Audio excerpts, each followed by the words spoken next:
சரி கலையரசன் ஆடியோ அந்த கலையரசன் முன்னாடி வாங்க நடிக்க மாட்டேன் சாவடிச்சாங்க எங்க அது சொல்றீங்க அப்படி இல்லை. இது வந்து அந்த டிசிஷன் எடுக்கிறதுக்கு முன்னாடி நடிச்ச படம்.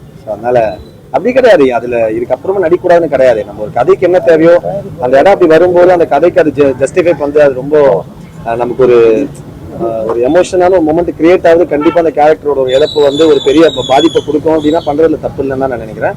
ஆனா அதான் நான் இப்போ ஆடியன்ஸ் சொன்ன மாதிரியே அதுக்காக ரொம்ப ஃபோர்ஸ்டா அந்த மாதிரி இருந்து ரொம்ப ஃபேக்கா அந்த மாதிரி இருந்தா பண்ண மாட்டேன் அப்படின்னு நான் சொன்னேன். இதுக்கப்புறம் பண்ண மாட்டேன். ட்ரெண்டிங்கா இல்லையா நான் சொன்னேன். நான் என்ன சொன்னேன், நான் வந்து இதுக்கப்புறம் கேரக்டர் நான் இப்ப நீங்க சாப்பிட நான் சொன்னேன் சார். நான் இன்னைக்கு இருக்கிற வாழ்க்கை வந்து எனக்கு ஒரு கேரக்டர் கொடுத்ததான், மெட்ராஸ் அன்பன்ற கேரக்டர் கொடுத்த வாழ்க்கை தான் நான் வாழ்ந்துட்டு இருக்கேன். அதுதான் எனக்கு பல என் கெரியர் என் லைஃபே மாத்துச்சு. அதனால 4-5 வருஷம் இப்ப கொடுத்து அதுதான். பட் ஆனா எல்லாரும் தான் பாவம் தலை எல்லாரும் கஷ்டப்பட்டாங்க.